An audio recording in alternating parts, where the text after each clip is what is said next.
जय राधा माधव जय कुंज बिहारी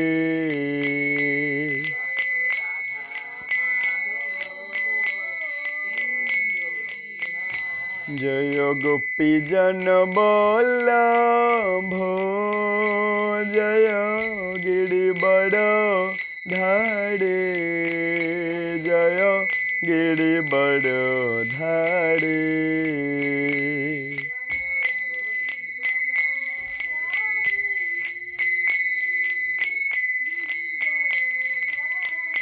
जय यशोदानंदन ब्रज जनरंजन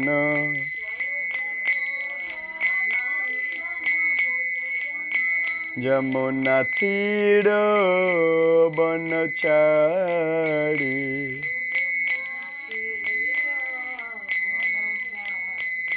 जय राधा माधव जय कुंज बिहारी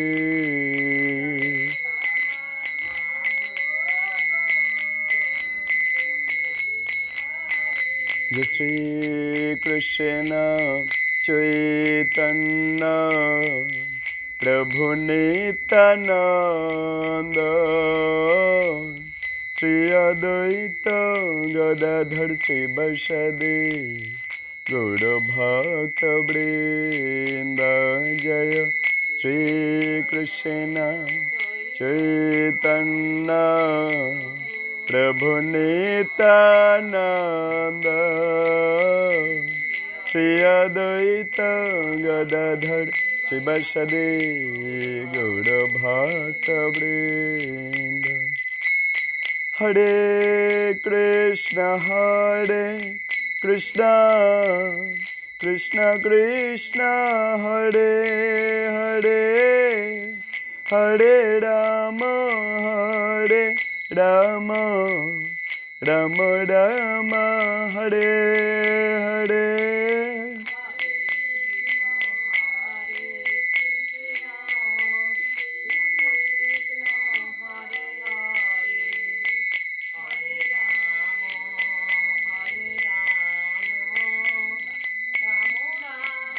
এবার তালি দিয়ে বলবেন ঠিক আছে हरे कृष्णा कृष्ण कृष्ण हरे हरे हरे राम राम राम हरे हरे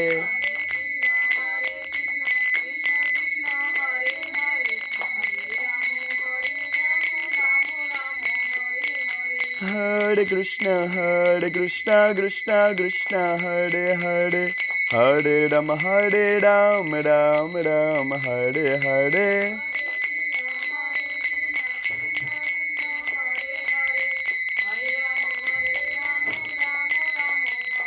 जय राधा माधव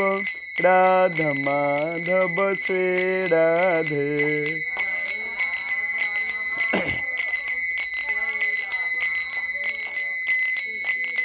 जय गौर निताय पतित पावन गौर निताय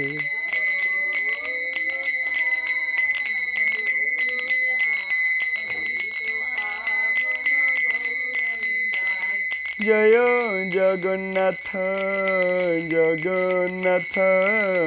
बलदेव जय माता सुभद्रा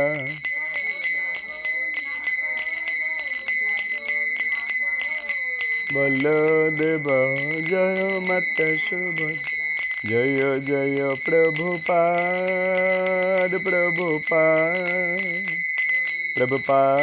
जय श्रील प्रभुपाद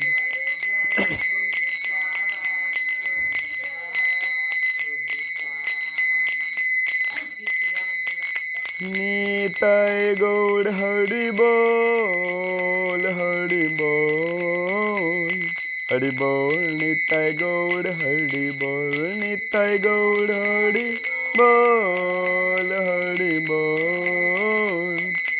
बोल निताय गौर हरि बोल।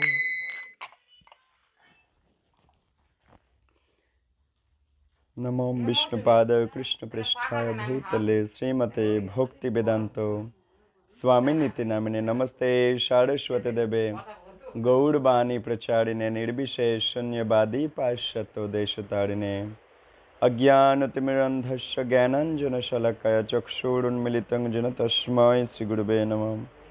वाञ्छाकल्पतरुभ्यश्च कृपा सिन्धुभ्यो पतितानां पावनेभ्यो वैष्णवेभ्यो नमो नमः। ओं वृन्दाय तुलसीदेव्यै प्रियायै केशवस्य च कृष्णभक्तिप्रदे देवी सत्यवत्यै नमो नमः। हे कृष्ण करुणा सिंधु दीनबंधु जगतपते गोपेश गोपिकाकान्तो राधाकान्तो नमोस्तुते। तप्त कांचन गौरांगी राधे वृंदावनेश्वरी वृषभानुसुते देवी प्रणमामि हरिप्रिये। नीलाचल निवासाय नित्याय परमात्मने बलभद्र सुभद्रभ्यं जगन्नाथाय ते नमः।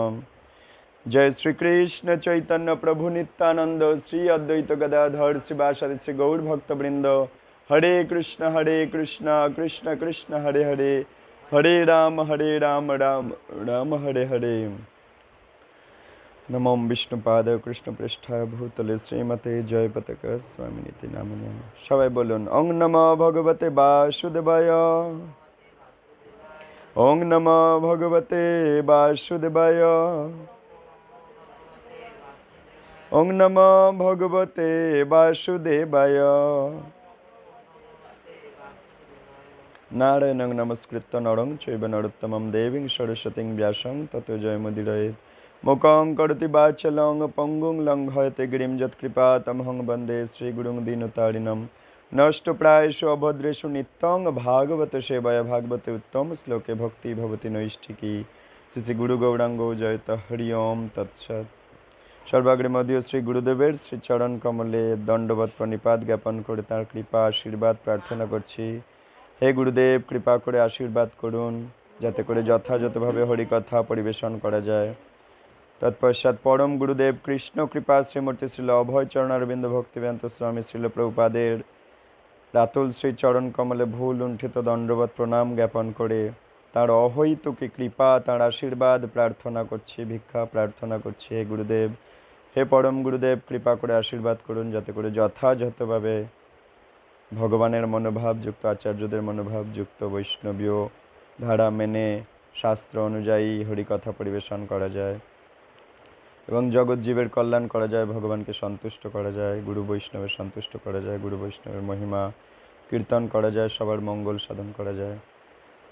तत्पश्चात अनंत कोटि वैष्णव वैष्णवी बृंद समवेत भक्तमंडली सबाइके यथायोग्य प्रणिपात ज्ञापन करे तादेर कृपा आशीर्वाद प्रार्थना करछि। आपनारा आशीर्वाद करुन जाते करे यथायथभावे हरिकथा परिवेशन करा जाए। आपनादेर आशीर्वाद बिना हरिकथा बलार कोनो योग्यता सत्यि आमार नेই।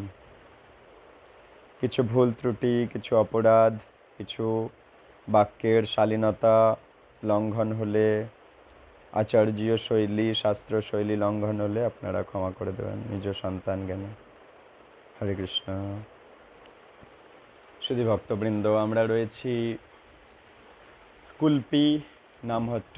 प्रति सप्ताहे सोमवार बिकाल बेला करे आमरा कुल्पी नामहट्टे बसछि धाराबाहिक भावे भक्तगण सबाई साथे थेके आमरा धाराबाहिक भावे एकटा ग्रंथ अध्ययन करछि जार नाम श्रीमद् भगवद गीता माहात्म्य।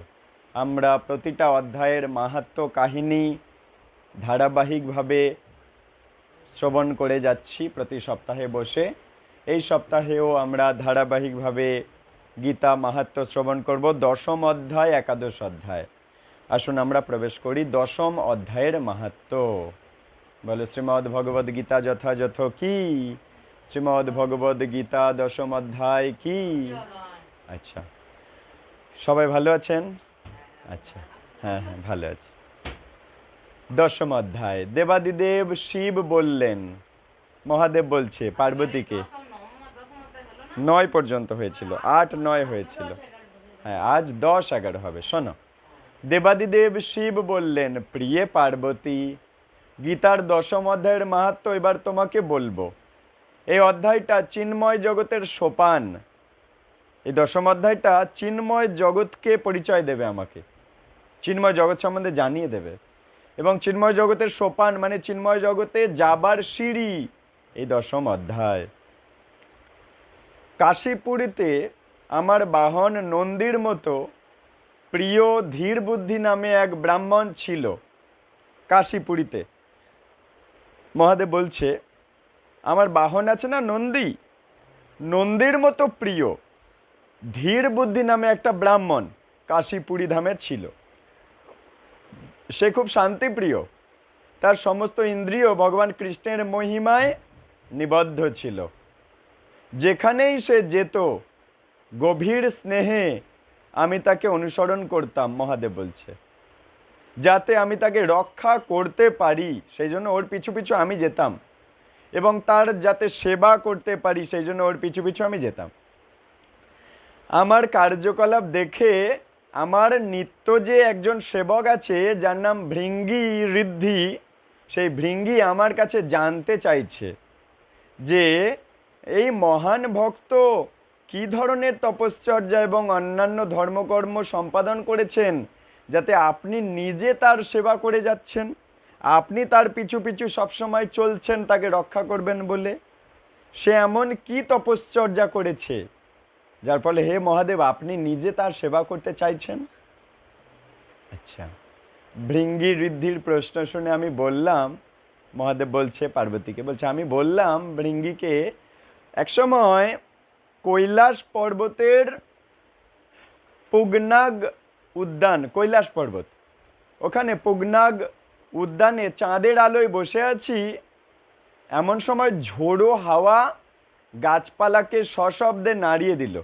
ঝড় উঠেছে জোরে, কৈলাস পর্বতে বসে আছে মহাদেব, চারিদিক ছায়ায় ঢেকে ফেললো, মনে হলো যেন একটা পর্বত নড়াচড়া করছে, এত ঝড় হচ্ছে।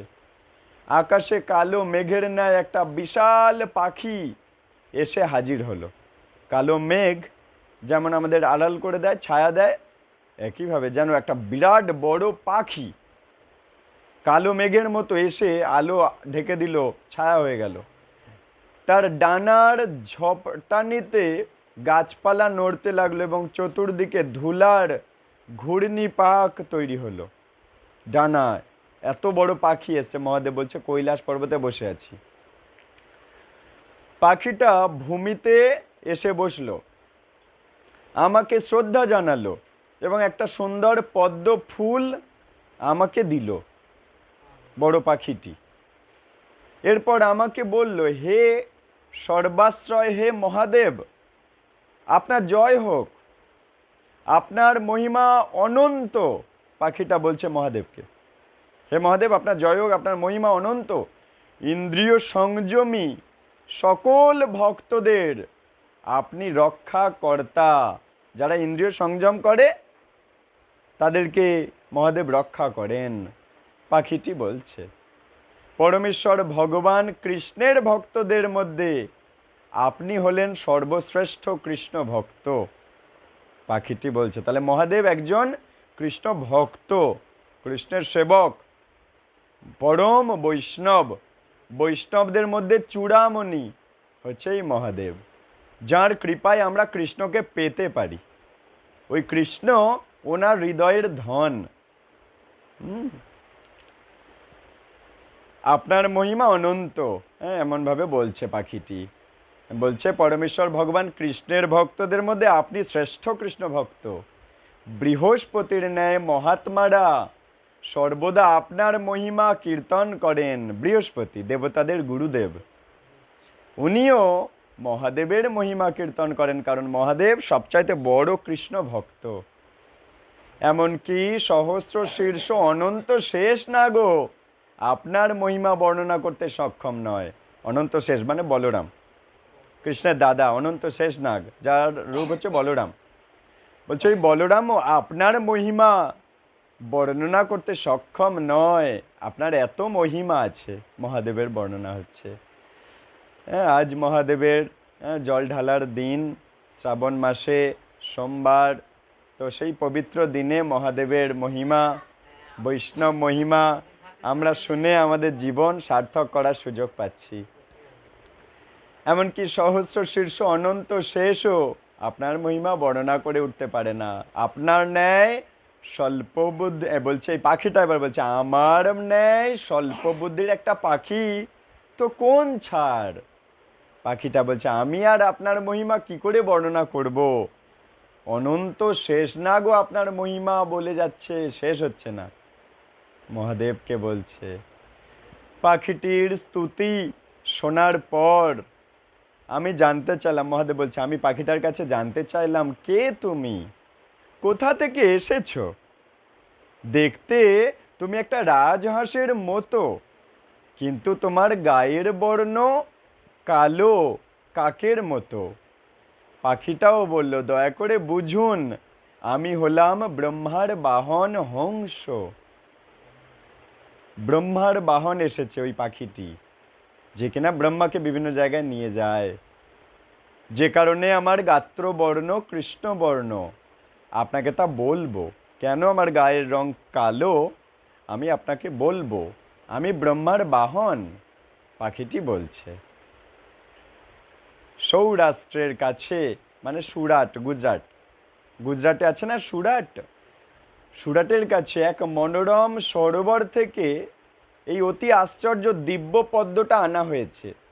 মহাদেবকে পাখিটি একটা পদ্ম দিচ্ছে, বলছে এটা দিব্য পদ্ম, ওই সুরাটের কাছ থেকে একটা মনোরম সরোবর থেকে এটা এনেছি। সেখানে আমি কিছুকাল বেশ আনন্দেই ছিলাম, ওই সুরাটে, ওই সরোবরে আনন্দে আমার দিন কাটছিল, কিন্তু উড়তে উড়তে হঠাৎ করেই আমি মাটিতে পড়ে যাই এবং আমার শরীর কালো হয়ে যায়। তখন আমি মনে মনে চিন্তা করলাম, কি করে আমি পড়ে গেলাম, উড়তে উড়তে আমি পড়ে গেলাম কেন, এবং কিভাবে আমার কর্পূরের মতো ধবধবে গায়ের রং কালো হয়ে গেল কেন। উড়তে উড়তে পড়ে গেলাম আর সাদা গায়ের রং আমার কালো হয়ে গেল কেন। ওই সুরাটে, গুজরাটের কাছে ছিল উনি, পাখিটি। এই সব কথা যখন ভাবছি, তখন সরোবরের মাঝের পদ্মগুলি থেকে একটা কণ্ঠস্বর ভেসে এলো। ওই যে সুরাটে একটা মনোরম সরোবর, যেখানে একটা দিব্য পদ্ম আছে, ওই পদ্মের ভেতর থেকে একটা শব্দ ভেসে আসলো, হে হংসরাজ ওঠো, কেন তুমি পড়ে গেলে এবং কেন তোমার গায়ের রং কালো হয়ে গেল, তুমি তো সাদা হয়ে উড়ছিলে। আমি উঠে পড়লাম এবং সরোবরের কেন্দ্রস্থলে গেলাম। সেখানে 5টা অসাধারণ সুন্দর পদ্ম ফুল আমি দেখতে পেলাম, যে 5টা সুন্দর পদ্ম ফুল ওই সরোবরে। ওই পাখিটি বলছে আমি দেখতে পেলাম। সেগুলোর ভিতর থেকে একজন সুন্দরী মহিলা বেরিয়ে এলো, তাকে প্রদক্ষিণ করে, ওই রাজহাঁস কালো হয়ে গেছে রংটা, সেই মহিলাকে প্রদক্ষিণ করে বলছে আমি আমার পতনের কারণটা জানতে চাইলাম। সে বলল, হে কৃষ্ণ হংস, তুমি ওড়ার সময় আমাকে অতিক্রম করে ফেলেছিলে, আর সেই পাপে তোমার পতন হয়ে গেছে এবং তোমার সাদা দেহটা কালো হয়ে গেছে। তোমাকে পড়তে দেখে আমার খুব দুঃখ হলো, সেই জন্যই তোমাকে এখানে ডেকেছি। আমি মুখ খোলায় সুগন্ধ নির্গত হয়ে 7,000 কালো মৌমাছিকে পবিত্র করে দিল এবং তারা তৎক্ষণাৎ স্বর্গরাজ্যে প্রবেশ করলো। ওই মহিলাটি বলছে পদ্মফুল থেকে বেরিয়ে, বলছে আমি মুখ খুলেছি, সুন্দর সুগন্ধ বেরিয়েছে, মৌমাছিগুলো আকৃষ্ট হয়ে আমার দিকে এসেছিল এবং তৎক্ষণাৎ তারা পবিত্র হয়ে গেছে, স্বর্গরাজ্যে প্রবেশ করে গেছে মৌমাছিগুলো, 7,000 কালো মৌমাছি। হে প্রিয় পক্ষী রাজ, যে কারণে আমি এই শক্তির অধিকারী তোমাকে তা বলবো। ওই পাখিটি বলছে, কেন আমি শক্তি পেলাম আমি তোমায় বলবো, কি করে আমার এত শক্তি হয়েছে যে আমার ঘ্রাণ নিয়ে 7,000 কালো মৌমাছি স্বর্গে চলে গেল, পবিত্র হয়ে গেল।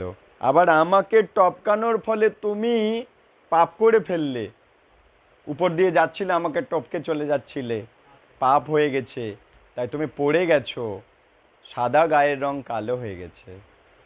হ্যাঁ, এই কথাগুলো মহাদেব বলছে, ওই পাখিটির বর্ণনা। এই জন্মের 3 জন্ম আগে, এবার ওই মহিলাটি বলছে কি করে এরকম শক্তি পেয়েছে। বলছে এই জন্ম এর 3 জন্ম আগে আমার এক ব্রাহ্মণ পরিবারে জন্ম হয়েছিল, 3টে জন্ম আগে। আমার নাম ছিল সরোজ বদনা। বাবা আমাকে সতীত্ব রক্ষার আদর্শ শিক্ষা দিতেন, কি করে স্ত্রী দেহে তার সতীত্ব রক্ষা করতে হয়, বাবা শিক্ষা দিতেন। তাই বিয়ের পর আমি খুবই বিশ্বস্ততার সঙ্গে স্বামীর সেবা করতাম। একদিন আমি একটা ময়না পাখি পেয়েছিলাম, সেটার দেখাশোনা করতে গিয়ে আমার স্বামী সেবার ব্যাঘাত ঘটতো। ময়না পাখিটার সেবা করতে গিয়ে 3 জনম আগের কাহিনী বলছে। ওই মেয়েটি যে ওই সরোবরে পদ্মফুলের মধ্যে আছে, ওই হাঁসটিকে বলছে 3 জনম আগে আমি এক ব্রাহ্মণের পরিবারে ব্রাহ্মণ কন্যারূপে জন্মেছিলাম। নাম আমার সরোজ বদনা।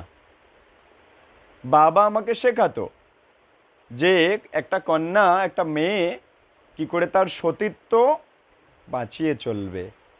কন্যাদের বা মেয়েদের মূল অহংকার হচ্ছে তার সতীত্ব। তার সতীত্ব নষ্ট হয়ে গেলে সব নষ্ট হয়ে যায়। মূল গহনা হচ্ছে তার সতীত্ব। তা সেই জন্য আমি খুব বিশ্বস্ততার সঙ্গে বিয়ের পর স্বামীর সেবা করতাম। কিন্তু একটা ময়না পাখি ছিল, তার দেখাশোনা করতে গিয়ে স্বামীর সেবায় ব্যাঘাত ঘটে গেছে। তাই রেগে গিয়ে স্বামী আমাকে পরের জন্মে ময়না হয়ে জন্মাতে অভিশাপ দিলেন। পরের জন্মে ময়না হয়ে জন্মালেও কঠোরভাবে সতীত্বের আদর্শ পালনের জন্য আমার কতিপয় মুনি ঋষির সঙ্গ লাভ হলো। ময়না হয়ে জন্মালেও আমি সেই আগের জন্মের সতীত্ব রক্ষার জ্ঞান আমার ছিল। এই জন্য অনেক মুনি ঋষির আমাকে খুব পছন্দ করত। তারা আমাকে তাদের আশ্রমে স্থান দিল ময়না রূপে। এক মুনির এক কন্যা আমাকে দেখাশোনা করত। সেখানে থাকাকালীন প্রতি সকাল আর সন্ধ্যায় আমি গীতার 10ম অধ্যায়ের পাঠ শুনতাম। ফলে পরের জন্মে আমি পদ্মাবতী নামে এক অপ্সরা হয়ে জন্মালাম। তাহলে কাহিনীটা কি না, মহাদেব পার্বতীকে এইসব বলছে। মহাদেব বলছে, এক সময় আমি কৈলাসে বসে আছি, খুব ঝড় উঠেছে, যেন পর্বত নড়ে উঠছে। একটা বড় পাখি এসে আমার কাছে বসলো। পাখিটাকে জিজ্ঞাসা করলাম, কে তুমি? বলছে, আমি ব্রহ্মার বাহন। তা তুমি সাদার দেখতে, তো তোমার কালো রং কেন?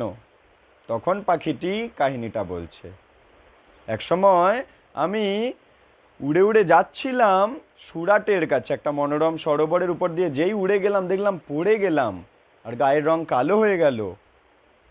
তা তখন ওই সরোবরের কাছ থেকে একটা পদ্ম ফুলের ভেতর থেকে শব্দ আসছে যে কাছে এসো, আমি তোমাকে কিছু কাহিনী বলবো। তা যেই সরোবরের ভেতরে গেছে রাজা, ওই হাঁসটি কালো হয়ে গেছে গায়ে, যেতে একটা মহিলা বেরিয়ে আসছে। সে তখন বলছে, তুমি আমার উপর দিয়ে উড়ে আমাকে টপকে ডিঙিয়ে যাচ্ছিলে, ওতে তোমার পাপ হয়ে গেছে অটোমেটিক। তা তোমার পাপ হয়ে গেছে, তোমার দেহ কালো হয়ে গেছে, আমার খুব কষ্ট হচ্ছে, দুঃখ হচ্ছে আমার। মেয়েটা বলছে পদ্মফুল থেকে বেরিয়ে। তা বলছে, তুমি কিভাবে এত শক্তি পেলে? রাজহাঁস জিজ্ঞাসা করছে। তখন বলছে, শুধু এই নয়, এই যে যেমন তুমি আমার ডিঙালে তোমার পাপ হয়ে গেল, আবার 7,000 কালো মৌমাছি, আমি মুখ খুলেছি, এত সুগন্ধ বেরিয়েছে, তারা আকৃষ্ট হয়ে তারা আমার দিকে ধেয়ে আসছিল এবং আমার সেই সুগন্ধে তারা পবিত্র হয়ে গেছে, স্বর্গে প্রবেশ করে গেছে। 7,000 কালো মৌমাছি। তা বলছে, তোমার এত শক্তি এলো কোথা থেকে? বলছে, 3 জনম আগের কথা শোনো। 3 জনম আগে আমি ব্রাহ্মণ কন্যা ছিলাম, নাম সরোজ বদনা ছিল। সরোজ বদনা নামে কন্যা, বাবা আমাকে শিক্ষা দিত, সতীত্ব রক্ষা করো। তা আমি স্বামীর সেবা করতাম, বিশ্বাস রেখে স্বামী সেবা করে নিজের সতীত্ব বজায় রাখতাম, নিজের স্বামীর প্রতিই থাকতাম, অন্য কোনো দিকে বাজেভাবে তাকাতাম না। তা এক সময় আমার একটা টিয়া পাখি ছিল, তো তার সেবা করতে গিয়ে স্বামীর ব্যাঘাত ঘটে গেছে। স্বামী রেগে গেছিল, রেগে গিয়ে আমায় অভিশাপ দিয়ে দিয়েছিল, তুই ময়না হয়ে যা। তো ওই ব্রাহ্মণ কন্যা সরোজ বদনা থেকে ময়না হয়ে গেলাম। কিন্তু ময়না হলে কি হবে, সতীত্ব রক্ষার আমার সেই জ্ঞান ছিল। সেই জন্য মুনি ঋষিরা আমার ওই ময়না দেহটাকে, ময়না পাখিটাকে খুব পছন্দ করত। তারা তাদের ঘরে আমায় পুষে রেখেছিল। ওই মুনি ঋষির একটা মেয়ে, হ্যাঁ, সেই কাহিনী এবারে বলছে। ওই মুনি ঋষির মধ্যে একটা মেয়ে, একটা কন্যা আমাকে দেখতো, হ্যাঁ, আর ওই মুনি ঋষির ঘরে আমি ময়নারূপে ছিলাম খাঁচায়, সকালে সন্ধ্যায় আমি গীতার 10ম অধ্যায়ের পাঠ শুনতাম, ওরা শোনাতো, আমি শুনতে পেতাম। ফলে পরের জন্মে আমি পদ্মাবতী নামে একটা অপ্সরা হয়ে গেলাম। তাহলে প্রথম জন্মে সরোজবদনা, তারপরে ময়না, তারপরে পদ্মাবতী নামে একজন অপ্সরা। গীতা পাঠ শুনে ময়না থেকে একটা পাখি দেহ থেকে অপ্সরা হয়ে গেল এবং স্বর্গীয় গ্রহে বাস করতে লাগলাম, স্বর্গে বাস করছি। একদিন পুষ্পক রথে ভ্রমণরত অবস্থায়, পুষ্পক রথে করে আমি ভ্রমণ করছি, এই সরোবরে একটা সুন্দর পদ্ম ফুল দেখতে পেলাম। সেখানে গিয়ে আমি জলকেলি শুরু করলাম, এই সুরাটে। হ্যাঁ, ওই সরোবরে আমি জলকেলি করছিলাম, পুষ্পক রথে করে স্বর্গ থেকে ঘুরে ঘুরে বেড়াচ্ছিলাম। দেখলাম এত সুন্দর মনোরম সরোবর সুরাটে, পৃথিবীতে সুরাটে। তা আমি এসে জলকেলি করছিলাম, মানে জলে স্নান করছিলাম। সেই সময় দুর্বাসা মুনি এসে আমাকে সম্পূর্ণ নগ্ন অবস্থায় দেখলেন। তার ভয়ে সঙ্গে সঙ্গে আমি 5টা পদ্ম ফুলের রূপ ধারণ করলাম, 5টা পদ্ম ফুল হয়ে গেলাম। ওই স্বর্গের পদ্মাবতী অপ্সরা ওই সরোবরে পদ্ম ফুল হয়ে গেল। দুর্বাসা মুনি রাগী, তাকে দেখে যদি কোনো অভিশাপ দিয়ে দেয়, ওই জন্য নিজেকে লুকিয়ে নিলেন। আমার 2 হাত 2টো পদ্ম, 2টো পা 2টো পদ্ম, আর অবশিষ্ট শরীর 5ম পদ্ম। এই 5টা ফুল আমি আসলে ওই পদ্মাবতী, স্বর্গের অপ্সরা। দুর্বাসা মুনির চোখ থেকে আগুন ঝরতে লাগলো। তিনি বললেন যে আমি পাপী ছিলাম, তাই আমাকে 100 বছর এই অবস্থায় থাকতে হবে। দুর্বাসা মুনি রেগে গিয়েছে। হ্যাঁ, নগ্ন অবস্থায় জলে স্নান করা, রেগে গিয়ে অভিশাপ দিয়েছিল 100 বছর আমাকে এই সরোবরে পদ্ম হয়েই থাকতে হবে। আমাকে অভিশাপের পরই তিনি অদৃশ্য হয়ে গেলেন। সৌভাগ্যক্রমে গীতার 10ম অধ্যায় স্মরণে আমি সক্ষম ছিলাম, আমার মনে ছিল গীতার 10ম অধ্যায়। তাই আজ আমি সেই অভিশাপ থেকে মুক্ত হয়েছি। আমাকে অতিক্রম করার জন্য তোমার ভূমিতে পতন হয়ে গেছে এবং তুমি কৃষ্ণকায় হয়ে গেছো।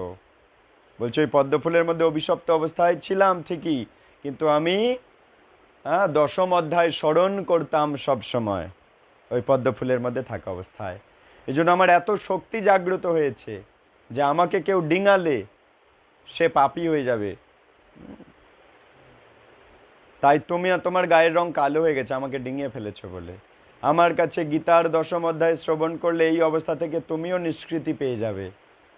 ব্রহ্মার বাহন রাজহাঁসকে বলছে, আমার মুখ থেকে যদি গীতা পাঠ শোনো 10ম অধ্যায়, তোমারও মুক্তি হয়ে যাবে। শ্রীমদ্ ভগবদ গীতার 10ম অধ্যায় পাঠ শেষ করার পর পদ্মাবতী বায়ু যানে করে ওখান থেকে বৈকুণ্ঠে চলে গেল। ওই পদ্মফুলের ওখান থেকে ছেড়ে 10ম অধ্যায় পাঠ করে সে চলে গেল। তারপর আমি এখানে এসে এই মনোরম পদ্মটি তোমাকে দিলাম। ওই রাজহাঁস বলছে ওই পদ্মফুল ছেড়ে ওই মহিলাটা তো চলে গেল, আর ওই পদ্মফুল থেকে পদ্মফুল নিয়ে হে মহাদেব আমি তোমাকে দিলাম। ভগবান শিব বললেন, কৃষ্ণ হংসটি তার কাহিনী শেষ করার সঙ্গে সঙ্গেই দেহ ত্যাগ করে ধীর বুদ্ধি নাম নিয়ে এক ব্রাহ্মণ পরিবারে জন্ম নিল। পদ্মফুলটা মহাদেব গ্রহণ করল, আর ওই পদ্মাবতী তো বৈকুণ্ঠে চলে গেছে, আর ওই হাঁসটি সেও পদ্মাবতীর মুখে 10ম অধ্যায় শুনেছে, সেও বৈকুণ্ঠে বৈকুণ্ঠে না, সে একটা হাঁস দেহ থেকে ধীর বুদ্ধি নামে একটা ব্রাহ্মণ পরিবারে জন্ম নিল। বাল্যকাল থেকেই ধীর বুদ্ধি সর্বদা শ্রীমদ্ ভগবদ গীতার 10ম অধ্যায় পাঠ করত। তাই সেই পাঠ যে শুনবে, সে পতিত হোক বা নেশায় উন্মত্ত হোক অথবা ব্রাহ্মণ হত্যাকারী হোক, হ্যাঁ বলছে 10ম অধ্যায় যে পাঠ শুনবে সে যত পতিত হোক, ওটা উপরের দিকে দাও, এমনি রেখে দাও, ওখানে রেখে উপরের দিকে রাখো। আচ্ছা ব্যাস, ওকে। বলছে এই 10ম অধ্যায় যে শুনবে সে যত পতিত হোক না কেন, যত নেশাতে উন্মত্ত হোক না কেন, অথবা ব্রাহ্মণ হত্যাকারী হোক না কেন, শঙ্খচক্রধারী শ্রী বিষ্ণুর দর্শন সে পাবেই পাবে দশম অধ্যায় পড়লে। সেই কারণে হে প্রিয় ভৃঙ্গঋদ্ধি, আমি সর্বদা ধীর বুদ্ধির সেবা করছি। মহাদেব এই কাহিনীগুলো ভৃঙ্গঋদ্ধিকে জানাচ্ছে। ভৃঙ্গঋদ্ধি জানতে চেয়েছিল, ভৃঙ্গি আর কি, ভৃঙ্গি জানতে চেয়েছিল, হে মহাদেব, আপনি ওই কাশীধামে একজন গীতা পাঠ করে, আপনি তার সেবা করতে যাচ্ছেন কেন? ধীর বুদ্ধি যার নাম। এই কাহিনীটা মহাদেব ভৃঙ্গিকে বলল। ইয়েস, পাখিটা ছিল, পদ্মফুল দিল, আর ওই গীতা পাঠ শুনেছিল পদ্মাবতীর মুখে, সেজন্য ধীরবুদ্ধি নামক ব্রাহ্মণ পরিবারে জন্ম নিয়েছে এবং নিয়মিত গীতা পাঠ করে, সেই জন্য মহাদেব তার সেবা করে। প্রিয় পার্বতী, পুরুষ হোক বা নারী হোক, সন্ন্যাসী হোক বা গৃহস্থ হোক, যে অবস্থায় হোক না কেন, গীতার দশম অধ্যায় পাঠ করলেই তার বিষ্ণু দর্শন হবে। তো আমাদের মন্দির থেকে প্রতিদিন একটা করে অধ্যায় গীতার শ্লোক আর অনুবাদ সকালবেলা পাঠ হচ্ছে, এইরকম ভিডিওর আকারে পেয়ে যাবেন। হ্যাঁ, একটা অধ্যায়ের শ্লোক আর অনুবাদ, শ্লোক অনুবাদ, শ্লোক অনুবাদ, শ্লোক অনুবাদ, আধ ঘন্টা করে টাইম লাগে। আজকের বিষাদ যোগ হয়েছে, শ্লোক অনুবাদ, শ্লোক অনুবাদ, 27 মিনিটের একটা ভিডিও আপলোডও হয়ে গেছে, ওটা পেয়ে যাবেন। দৈনিক গীতা পাঠ বলে একটা প্লেলিস্ট দেবীপুর রাধা রাসবিহারী নামট্ট চ্যানেলে, বাংলায় লিখবেন দেবীপুর রাধা রাসবিহারী নামট্ট, লিখলে চ্যানেলটা এসে যাবে, ওখান থেকে প্লেলিস্টে গিয়ে পেয়ে যাবেন। আচ্ছা, এখন আমরা দশম অধ্যায়ের শ্লোক পড়ব। অত্যন্ত আনন্দের গীতা অধ্যয়ন। শোনো, দশম অধ্যায়ের নাম হচ্ছে বিভূতি যোগ। ঠিক আছে, আমি পড়ছি, আপনারা শুনুন। শ্রী ভগবান উবাচ ভূয় এব মহাবাহো শ্রীণু মে পরমং বচঃ যত্তেऽহং প্রিয়মানায় বক্ষ্যামি হিতকাম্যয়া। পরমেশ্বর ভগবান বললেন, হে মহাবাহ, পুনরায় শ্রবণ করো। যেহেতু তুমি আমার প্রিয় পাত্র, তাই তোমার হিত কামনায় আমি পূর্বে যা বলেছি তার থেকেও উৎকৃষ্ট তত্ত্ব বলছি। ন মে বিদু সুরগণা প্রভবং ন মহর্ষয়ঃ অহোমাদির্হি দেবানাং মহর্ষীণাং চ সর্বশঃ। দেবতারা বা মহর্ষিরাও আমার উৎপত্তি অবগত হতে পারেন না, কেননা সর্বতোভাবে আমি দেবতার মহর্ষিদের আদি কারণ। তজমামজমনাদিং চ বেত্তি লোক মহেশ্বরম অসংমূঢ় সমর্তেষু সর্বপাপৈ প্রমোচ্যতে। যিনি আমাকে জন্মরহিত, অনাদি ও সমস্ত গ্রহলোকের মহেশ্বর বলে জানেন, তিনিই কেবল মানুষদের মধ্যে মোহশূন্য হয়ে সমস্ত পাপ থেকে মুক্ত হন। বুদ্ধির জ্ঞানম সংমোহ ক্ষমা সত্যং দমঃ শমঃ সুখং দুঃখং ভব অভাব ভয়ং চা ভয়মেব চ অহিংসা সমতা তুষ্টি স্তপদানং যশো যশঃ ভবন্তি ভাবভূতানাং মত্ত এব পৃথক বিধাঃ। বুদ্ধি, জ্ঞান, সংশয় ও মোহ থেকে মুক্তি, ক্ষমা, সত্যবাদিতা, ইন্দ্রিয় সংযম, মনঃসংযম, সুখ দুঃখ, জন্ম মৃত্যু, ভয় অভয়, অহিংসা, সমতা, সন্তোষ, তপস্যা, দান, যশ অযশ, প্রাণীদের এই সমস্ত নানা প্রকার ভাব আমার থেকেই উৎপন্ন হয়।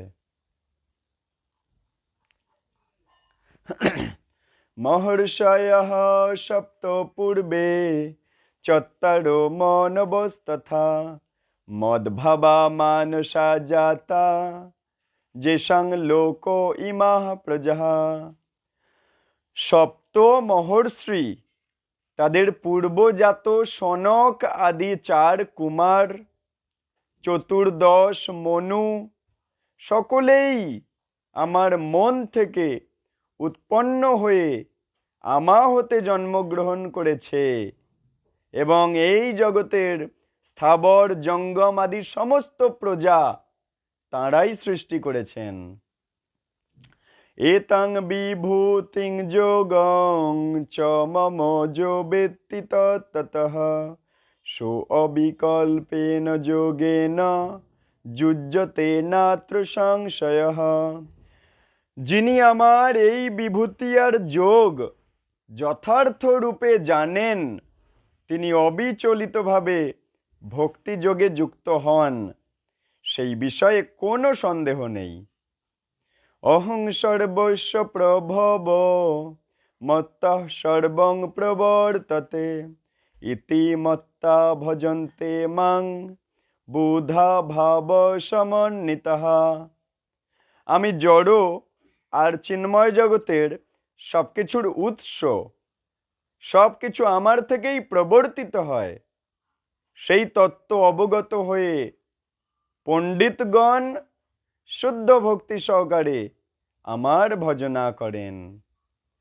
মচ্চিত্তা মদ্গত প্রাণা বোধয়ন্তঃ পরস্পরম কথয়ন্তশ্চ মাং নিত্যং তুষ্যন্তি চ রমন্তি চ।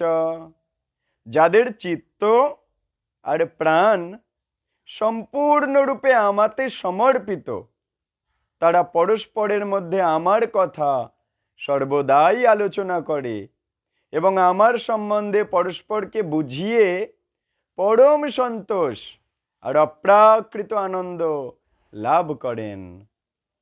তো 9টা শ্লোক পড়লাম, এই পর্যন্ত আমরা কয়েকটা শ্লোক দশম অধ্যায় থেকে পড়লাম। এরপর আমরা 11 নম্বর অধ্যায়ের কাহিনীতে প্রবেশ করব।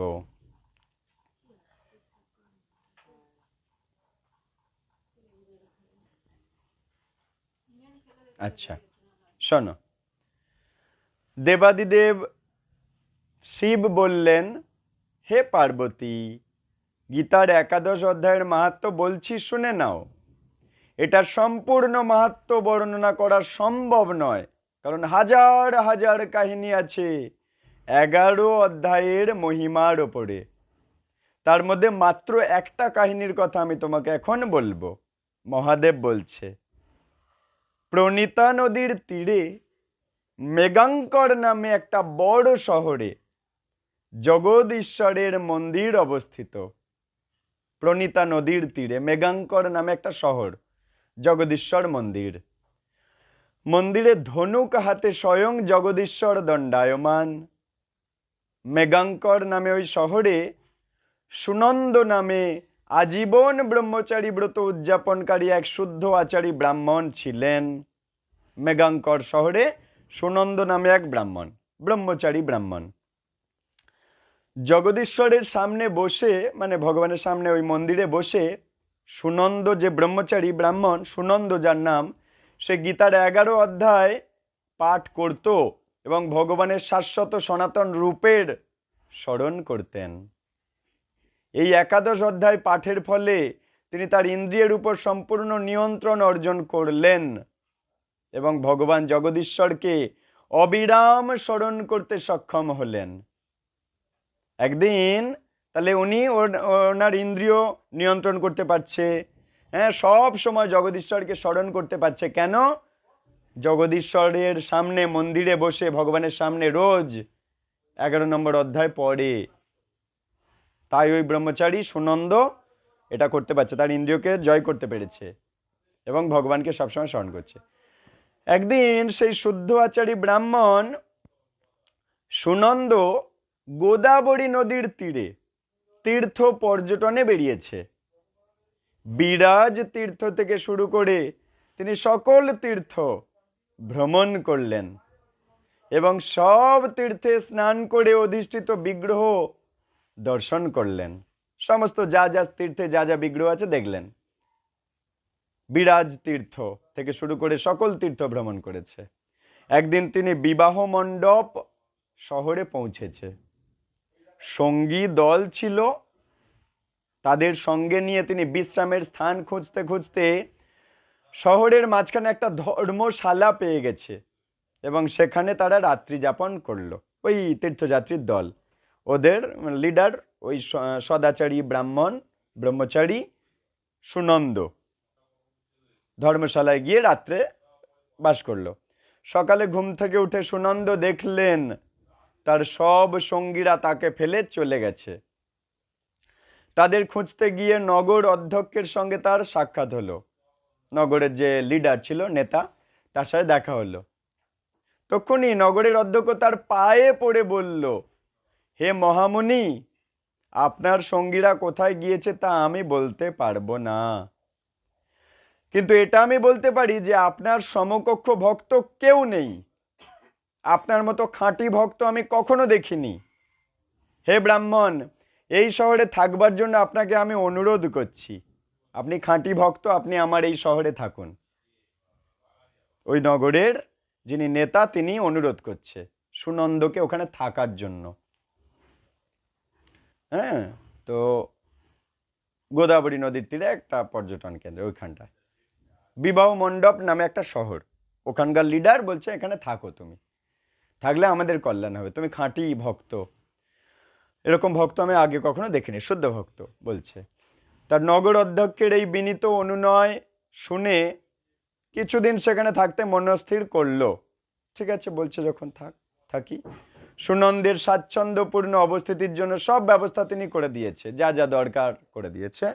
নিজে রাত্রি দিন তার সেবায় নিযুক্ত থাকলেন। সুনন্দের সেবা করতো, যা যা লাগতো ওই নগরের যে নেতা সে সব ব্যবস্থা করে দিত, সুনন্দের সেবাও করত। 8 দিন অতিক্রান্ত হওয়ার পর এক ব্রাহ্মণ সুনন্দের কাছে এসে উচ্চস্বরে কাঁদতে কাঁদতে বলছে, এক ব্রাহ্মণ সুনন্দ ব্রাহ্মণের কাছে এসেছে আর কাঁদছে আর বলছে, হে শুদ্ধ আচারী ব্রাহ্মণ, গত রাত্রে একটা রাক্ষস আমার ছেলেকে ভক্ষণ করে নিয়েছে।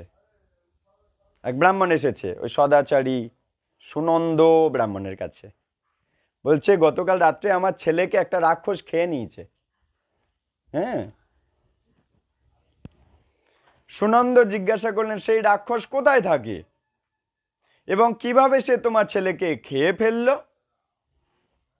গ্রামবাসীটি, ওই ব্রাহ্মণটি উত্তর দিচ্ছে, এই শহরে অতি ভয়ঙ্কর রাক্ষস বাস করে, প্রতিদিন তার ইচ্ছা মতো গ্রামবাসীদের ধরে ধরে খেয়ে নেয়। একদিন আমরা সবাই মিলে তার কাছে গিয়ে আমাদের বাঁচাতে অনুরোধ করলাম যে আমাদের ধরে ধরে খেয়ে নিও না, আমাদের বাঁচাও। অনুরোধ করলাম সবাই মিলে গিয়ে রাক্ষসটার কাছে। বিবাহ মণ্ডপ নামের শহর, সেখানে একটা রাক্ষস। তা বিনিময়ে আমরা তার রোজকার খাদ্যের যোগান দেব কথা দিয়েছি। ধর্মশালা বানানো হলো, যে সকল পথিক এখানে বেড়াতে আসতো তাদের সেই ধর্মশালায় পাঠানো হতো। ওই শহরে যারা বেড়াতে আসে ধর্মশালায় তাদেরকে থাকতে দেওয়া হয় এবং যথারীতি রাত্রিতে যখন তারা ঘুমায় তখন সেই রাক্ষস এসে তাদের ধরে খেয়ে নেয়। ওই শহরে ওরমভাবে রেখেছে যাতে করে বিবাহ মণ্ডপ নামে একটা শহর, ওখানকার লোকেরা ভালো থাকে আর বাইরের থেকে যারা আসবে তাদেরকে রাক্ষস খাক। আচ্ছা, যে সকল পথিক এখানে বেড়াতে আসতো তাদের সেই ধর্মশালায় পাঠানো হতো। রাত্রিতে যখন তারা ঘুমাতো সেই রাক্ষস তাদের ধরে খেয়ে নিত। এইভাবে আমরা রাক্ষসের হাত থেকে নিজেদের বাঁচাতে সক্ষম হলাম। আপনি আপনার সঙ্গীদের সঙ্গে এই ধর্মশালায় রাত্রে ঘুমাচ্ছিলেন, রাক্ষসটা কিন্তু আপনার সঙ্গীদের সঙ্গে আপনাকে খায়নি। এর কারণ বলছি শুনুন। গত রাত্রে আমার ছেলের এক বন্ধুকে আমি এই ধর্মশালায় পাঠিয়েছিলাম। ওই ব্রাহ্মণটা, ওই গ্রামবাসীর ব্রাহ্মণটা বলছে, কাল রাত্রে কেন আপনার সঙ্গীদের খেয়েছে, আপনাকে খায়নি কেন আমি বলছি শোনো। কালকের আমার ছেলের একটা বন্ধু ছিল, তাকে আমি এই ধর্মশালায় পাঠিয়েছিলাম। আমি বুঝতে পারিনি যে সে ছিল আমার ছেলের অতি ঘনিষ্ঠ আর প্রিয় বন্ধু, আমি জানতাম না। আমার ছেলে এটা জানতে পেরে তার বন্ধুকে ফিরিয়ে আনতে যখন সেখানে গেল, যে এই রে ওই দলের মধ্যে আমার বন্ধু আছে, রাক্ষস খেয়ে নিতে পারে, আমার ছেলে ওকে বাঁচাতে যখন এলো, রাক্ষসটা আমার ছেলেকেও খেয়ে নিল। আজ সকালে আমি তাই রাক্ষসের কাছে গিয়ে কেন সে অন্যদের সঙ্গে আমার ছেলেকেও ভক্ষণ করেছে জানতে চাইলাম। এরম তো কথা ছিল না, আমাদের গ্রামবাসীর কারোর খাওয়া যাবে না কথা ছিল, তুমি আমার ছেলেকে খেলে কেন? জানতে গেলাম।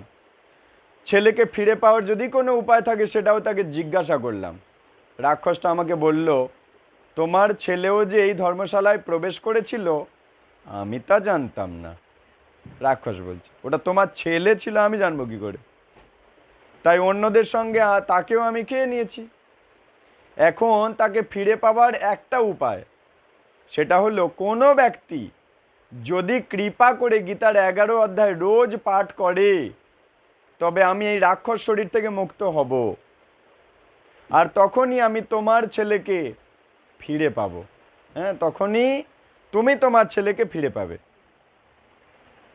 কেউ যদি গীতা পাঠ শোনায় 11 নম্বর অধ্যায়, তাহলে আমার রাক্ষস দেহ থেকে আমি মুক্ত হব।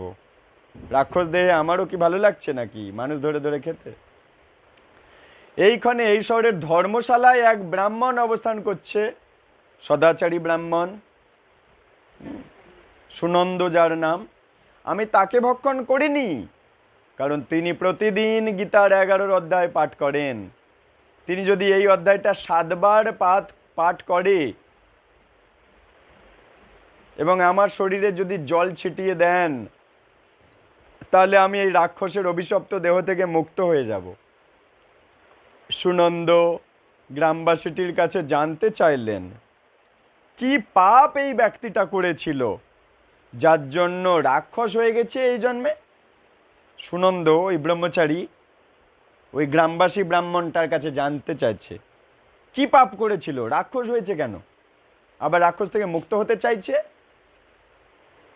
গ্রামবাসীটি জানালো, বহু পূর্বে এখানে একটা কৃষক আমাদের গ্রামে বাস করত। একদিন সে যখন মাঠ পাহারা দিচ্ছিল কৃষকটা, তখন অল্প দূরে সে এক বিরাট শকুন কর্তৃক এক পথচারীকে আক্রান্ত হতে দেখলো। কাছাকাছি একটা ওই কৃষকটা দেখতে পেল একটা পথচারীকে একটা বিরাট শকুন আক্রমণ করেছে। চাষিটা দেখতে পেল, চাষ করতে করতে গিয়ে দেখলো কাছে একটা মানুষকে একটা শকুন আক্রমণ করেছে, আমাদের গ্রামের একটা চাষি।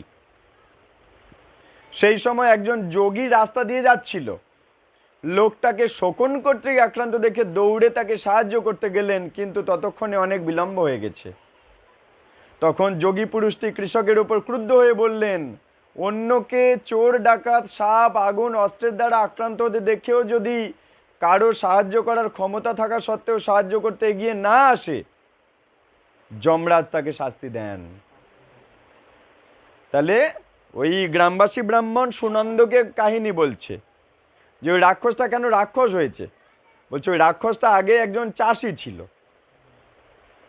ওই চাষি কাছাকাছি দেখলো একটা লোককে শকুনে আক্রমণ করেছে, চাষ করছিল পাশে রাস্তায়, দেখলো একটা শকুনকে আক্রমণ করছে, একটা লোককে একটা শকুন আক্রমণ করেছে। পাশ থেকে একটা যোগীও যাচ্ছিল, যোগী দেখলো যে এরে একে কেউ সাহায্য করেনি, পাশে একটা চাষি চাষ করছিল তবু সাহায্য করেনি, রেগে গেছে যোগী। তখন যোগী বলছে, অন্যকে চোর ডাকাতে ধরলে বা সাপে ধরলে বা আগুনে পুড়ে মরলে বা অস্ত্রের দ্বারা কেউ আক্রান্ত করলে, সেটা দেখেও যদি কারো সাহায্য করার ক্ষমতা আছে তবুও সাহায্য করতে না আসে, তাহলে যমরাজ তাকে শাস্তি দেয়। হ্যাঁ, সাহায্যের হাত না বাড়িয়ে দিলে যমরাজ শাস্তি দেয়। বহুকাল নরকের জ্বালা ভোগ করে সে নেকড়ে হয়ে জন্মায়, যোগীটা বলছে ওই চাষিটাকে। আর কেউ যদি কাউকে প্রয়োজনের সময় সাহায্য করে তবে নিশ্চিত ভগবান বিষ্ণু তার প্রতি খুশি হয়, নইলে বিষ্ণু রেগে যায়, তাই নরকে পাঠিয়ে দেয়।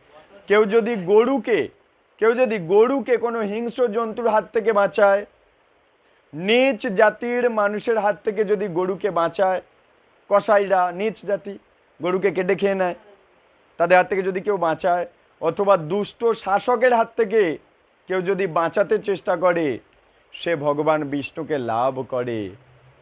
দুষ্ট কৃষক লোকটাকে শকুনের দ্বারা আক্রান্ত দেখেও তুই তাকে বাঁচানোর কোনো চেষ্টাই করিসনি, যোগী বলছে চাষিকে, তাই তোকে রাক্ষস হয়ে জন্মাতে অভিশাপ দিচ্ছি।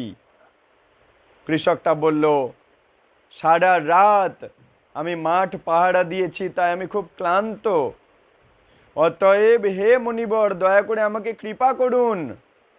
যোগী বললেন, কেউ যদি গীতার 11 নম্বর অধ্যায় পাঠ করে শোনায় আর তোকে যদি মস্তকে জলসিঞ্চন করে, তাহলে তবেই তুমি শাপ মুক্ত হবে, নইলে এই অভিশাপে তুমি রাক্ষস হয়েই কাটাবে।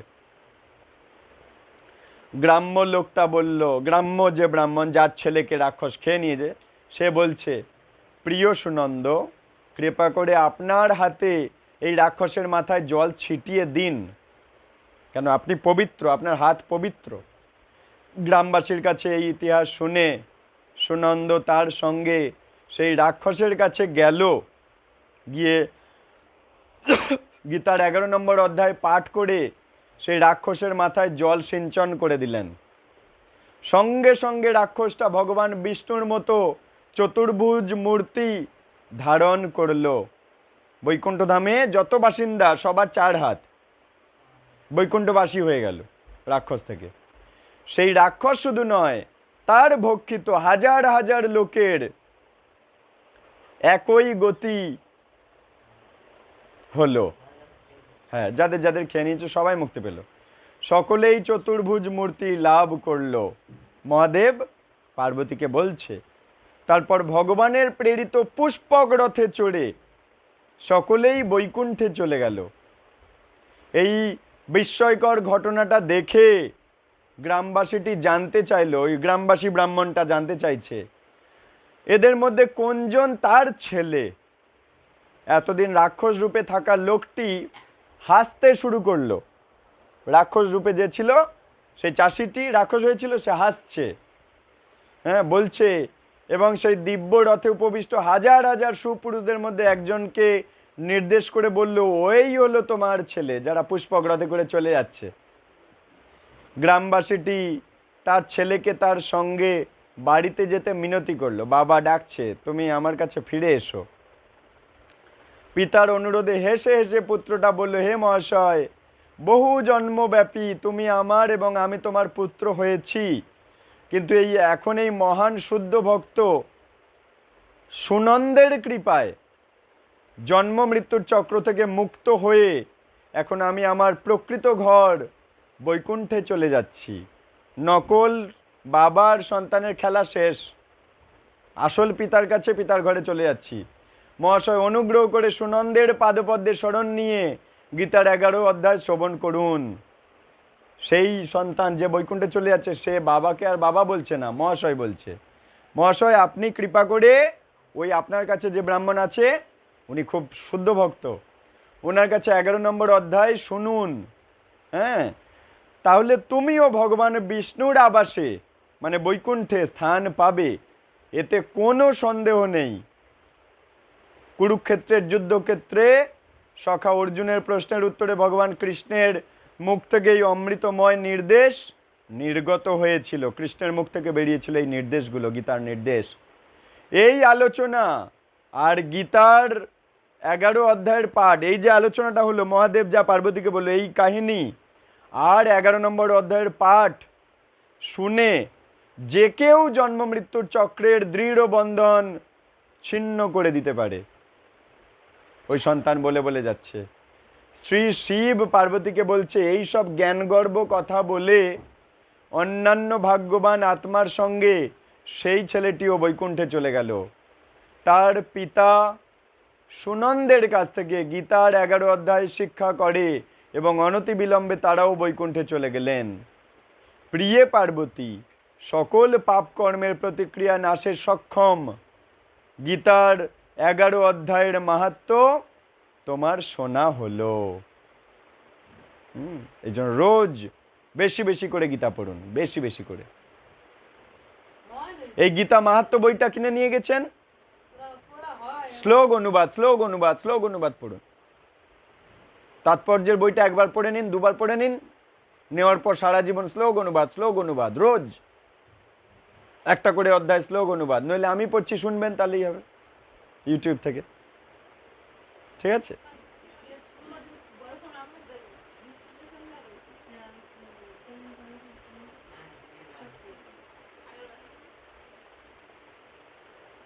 আচ্ছা, 11 অধ্যায়ের আমরা শ্লোক পড়ব। ঠিক আছে, শোনো।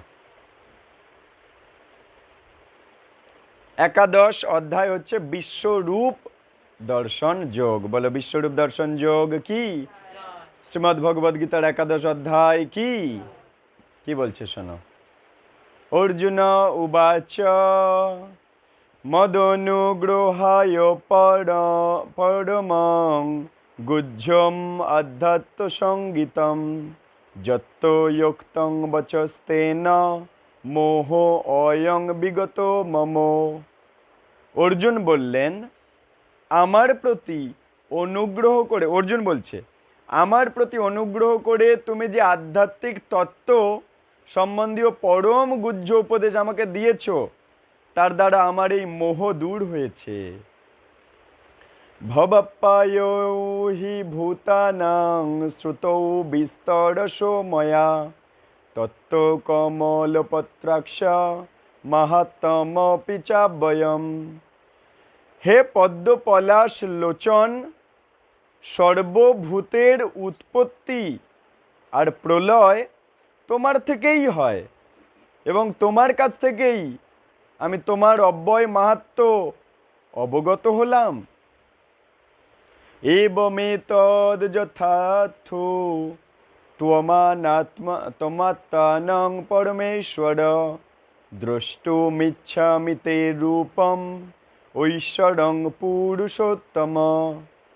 হে পরম ঈশ্বর, তোমার সম্বন্ধে যে রকম বলেছ, যদিও আমার সম্মুখে তোমাকে সেই রূপেই দেখতে পাচ্ছি, তবুও হে পুরুষোত্তম, তুমি যেভাবে এই বিশ্বে প্রবেশ করেছ, আমি তোমার সেই ঐশ্বর্যময় বিশ্বরূপ দেখতে চাইছি। মন্যসে যদি তচ্ছকং ময়া দ্রষ্টুমিতি প্রভো যোগেশ্বর তমে ত্বং দর্শয়াত্মানমব্যয়ম। হে প্রভু, তুমি যদি মনে করো যে আমি তোমার এই বিশ্বরূপ দর্শন করার যোগ্য, যদি আমাকে মনে করো যে আমি যোগ্য বিশ্বরূপ দেখার, তাহলে হে যোগেশ্বর, আমাকে তোমার সেই নিত্য স্বরূপ দেখাও।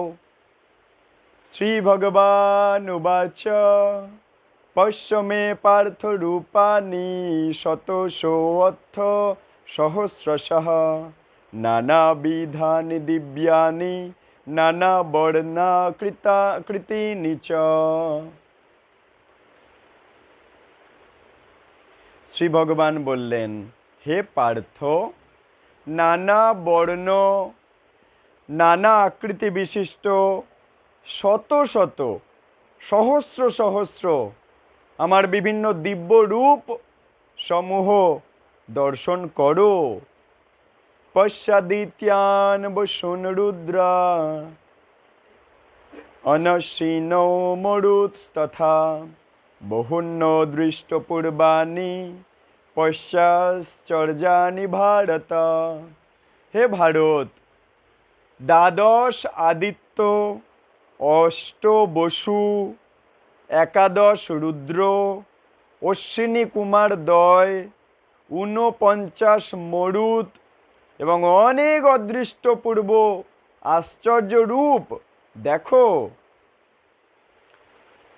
ইহৈকস্থং জগৎকৃৎস্নং পশ্চাদ্দোষ চরাচরম মম দেহে গুড়াকেশ যচ্ছান্নদ দ্রষ্টুমিচ্ছসি। হে অর্জুন, আমার এই বিরাট শরীরে একত্রে অবস্থিত সমগ্র স্থাবর জঙ্গমাত্মক বিশ্ব এবং অন্য যা কিছু দেখতে ইচ্ছা করো তা এক্ষুনি দর্শন করো আমার এই শরীরের ভেতরে। ন তুমাং শক্যসে দ্রষ্টু মনে নৈব চক্ষুষা দিব্যাং দদামি তে চক্ষু পশ্য মে যোগম ঐশ্বরম। কিন্তু তুমি তোমার বর্তমান চক্ষুর দ্বারা আমাকে দর্শন করতে সক্ষম হবে না, তাই আমি তোমাকে দিব্য চক্ষু প্রদান করছি। তুমি আমার অচিন্ত যোগ ঐশ্বর্য দর্শন করো। সঞ্জয় উবাচ এব মুক্তা ততো রাজন মহাযোগেশ্বর হরি দর্শয়ামাস পার্থায় পরমং রূপম ঐশ্বরম। সঞ্জয় ধৃতরাষ্ট্রকে বললেন, হে রাজন, এভাবেই বলে মহান যোগেশ্বর ভগবান শ্রীকৃষ্ণ অর্জুনকে তার বিশ্বরূপ দেখিয়ে দিলেন। অনেক ভক্ত নয়ন অনেকাদ্ভুত দর্শনম অনেক দিব্যাভরণং দিব্য অনেক দতায়ুধম দিব্যমালাম্বরধরং দিব্যগন্ধানু লেপনম সর্বাশ্চর্যময়ং দেবম অনন্তং বিশ্বত মুখম। অর্জুন সেই বিশ্বরূপে অনেক মুখ, অনেক নেত্র, অনেক অদ্ভুত দর্শনীয় বস্তু দেখলেন। সেই রূপ অসংখ্য দিব্য অলঙ্কারে সজ্জিত ছিল এবং অনেক উদ্যত দিব্য অস্ত্র ধারণ করেছিল। সেই বিশ্বরূপ অনেক অস্ত্র ধরে আছে। সেই বিশ্বরূপ দিব্য মালা, দিব্য বস্ত্রে ভূষিত ছিল। তার শরীর দিব্য গন্ধ দ্বারা অনুলিপ্ত ছিল। সবই ছিল অত্যন্ত আশ্চর্যজনক, জ্যোতির্ময়, অনন্ত, সর্বব্যাপী। তো মায়াদেবীর চেষ্টা করবে, আমরা তো হরিকথা শুনলেই ভগবত ধামে চলে যাব গীতা শুনলে, ওই জন্য মায়াদেবী ঘুমিয়ে দেবে যাতে গীতা না শুনতে পারি। তাহলে ও নিয়ে আমাদের নিয়ে ছেলে খেলা করবে মায়াদেবী। সেই জন্য আমাদের সচেতন থাকতে হবে যাতে করে নিদ্রা না প্রবেশ করে। দিবি সূর্য সহস্রস্য ভবেদ যুগ পদুত্থিতা যদি ভাসদৃশী স্যাদ ভাস্যস্তস্য মহাত্মনঃ। যদি আকাশে হাজার সূর্যের প্রভা একসাথে উদিত হয় তাহলে সেই মহাত্মা বিশ্বরূপের প্রভার কিঞ্চিত তুল্য হতে পারে। তত্রৈকস্থং জগৎকৃৎস্নং প্রবিভক্তমনেকধা অপশ্যৎ দেবদেবস্য শরীরে পাণ্ডবস্তদা। তখন অর্জুন পরমেশ্বর ভগবানের বিশ্বরূপে নানাভাবে বিভক্ত সমগ্র জগৎ একত্রে অবস্থিত দেখলেন। ততঃ স বিস্ময়াবিষ্ট হৃষ্ট রোমা ধনঞ্জয়ঃ প্রণম্য শিরসা দেবং কৃতাঞ্জলিভাষত। তারপর সেই অর্জুন বিস্মিত, রোমাঞ্চিত হয়ে এবং অবনত মস্তকে ভগবানকে প্রণাম করে করজোড়ে মানে হাত জোড় করে বলতে লাগলেন। অর্জুন বলছে, পশ্যামি দেবাংস্তদেব দেহে সর্বাংস্তথা ভূত বিশেষ সংঘান ব্রহ্মানমীশং কমলাসনস্থম ঋষিংস্য সর্বানুরগাংস্য দিব্যান। অর্জুন যা যা দেখছে আমাদেরকে দেখাবে এবারে। হে দেব, তোমার দেহে দেবতাদের, বিবিধ প্রাণীদের, কমলা আসনে বসে আছে ব্রহ্মাকে দেখতে পাচ্ছি, শিবকে দেখতে পাচ্ছি, ঋষিদেরকে দেখতে পাচ্ছি, দিব্য সর্পদেরকে দেখতে পাচ্ছি। অনেক বাহুদর বক্ত্র নেত্রাং পশ্যামি ত্বাং সর্বতো অনন্ত রূপম নান্তং ন মধ্যং ন পুনস্তবাদিং পশ্যামি বিশ্বেশ্বর বিশ্বরূপ। হে বিশ্বেশ্বর, হে বিশ্বরূপ, তোমার দেহে দেখতে পাচ্ছি অনেক বাহু, অনেক উদর, অনেক মুখ এবং সর্বত্র অনন্ত রূপ দেখছি। আমি তোমার আদি মধ্য অন্ত কিছুই দেখতে পাচ্ছি না, অর্থাৎ শেষ কোথায় শুরু কোথায় বুঝতে পারছি না। কিরীটিনং গদিনং চক্রিনং চ তেজরাশিং সর্বত দীপ্তিমন্তম পশ্যামি ত্বাং দুর্নিরীক্ষং সমন্তাদ দীপ্তা নলার্কদুতিমপ্রমেয়ম। কিরীট শোভিত মানে মুকুট, গদা চক্রধারী, সর্বত্র দীপ্তিমান, তেজপুঞ্জ স্বরূপ, দুর্নিরীক্ষ, প্রদীপ্ত অগ্নি ও সূর্যের মতো প্রভাবিশিষ্ট এবং অপ্রমেয় স্বরূপ তোমাকে আমি সর্বত্রই দেখছি। তমক্ষরং পরমং বেদিতব্যাং তমস্য বিশ্বস্য পরমা পরং নিধনম তমব্যায় শাশ্বত ধর্মগোপ্তা সনাতনস্তং পুরুষোত্তমে। তুমি পরম ব্রহ্ম এবং একমাত্র জ্ঞাতব্য, তুমি বিশ্বের পরম আশ্রয়, তুমি অব্যয়, সনাতন ধর্মের রক্ষক তুমি, সনাতন পরম পুরুষ তুমি, এই আমার অভিমত।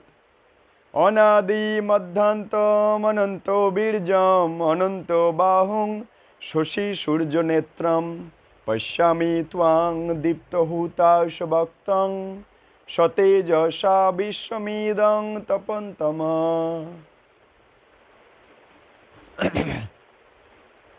আমি দেখছি তোমার আদি মধ্য অন্ত নেই, তুমি অনন্ত বীর্যশালী, অসংখ্য বাহু বিশিষ্ট এবং চন্দ্র সূর্য তোমার চক্ষুদ্বয়, চাঁদ সূর্য তোমার দুটো চোখ আমি দেখতে পাচ্ছি।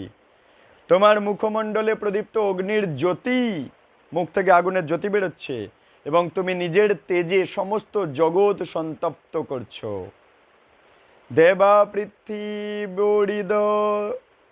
বরিদমন্তরং হি ব্যাপ্তং তয়ৈকেন দিশস্য সর্বা দৃষ্টাদ্ভূতং রূপম মুগ্রং তবেদং লোকত্রয়ং প্রবর্তিতং মহাত্মনা। তুমি একাই স্বর্গমর্তের মধ্যবর্তী অন্তরিক্ষ ও 10 দিক পরিব্যাপ্ত করে আছো। হে মহাত্মন, তোমার এই অদ্ভুত ভয়ঙ্কর রূপ দর্শন করে ত্রিলোক অত্যন্ত ভীত হচ্ছে। অমিহিতাং সুরসংঘ বিশান্তি কেচিদভীতা প্রাঞ্জলয় গৃণান্তি স্বস্তিক তুক্তা মহর্ষি সিদ্ধ সংঘা স্তবন্তি ত্বাং স্তুতিভি পুষ্কলাভি। সমস্ত দেবতারা তোমার শরণাগত হয়ে তোমাতেই প্রবেশ করছেন। কেউ কেউ ভীত হয়ে করজোড়ে তোমার গুণগান করছেন। মহর্ষি ও সিদ্ধেরা জগতের কল্যাণ হোক বলে প্রচুর স্তুতি বাক্যের দ্বারা তোমার স্তব করছেন। রুদ্রাদিত্যা বসব যে চ সাধা বিশ্বে অশ্বিনৌ মরুত শ্চেষ্য পাশ্য গন্ধর্ব যক্ষ রাক্ষসূর সিদ্ধ সংঘা বিক্ষন্তে ত্বাং বিস্মিতাশ্চৈব সর্বে। রুদ্রগণ, আদিত্যগণ, সাধ্য নামক দেবতারা, বসুগণ, বিশ্বদেবগণ, অশ্বিনী কুমারদ্বয়, মরুদ্গণ, পিতৃগণ, গন্ধর্বগণ, যক্ষগণ, অসুরগণ, সিদ্ধগণ সকলেই বিস্মিত হয়ে তোমাকেই দর্শন করছে।